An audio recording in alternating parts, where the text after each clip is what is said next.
This is Sniffles, and Sniffles is having some watermelon. Isn't that adorable? It's hard to see the watermelon because he's so fluffy. He's not the skinny little boy he was a couple months ago when he started losing weight. He's gained it all back, and he's very gradually starting to look like his brother Patches. So thick and stocky.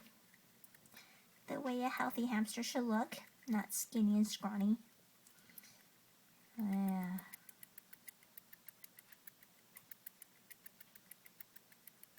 I have no idea what that sound is coming from.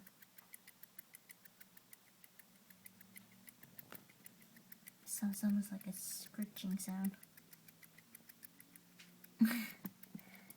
But yeah.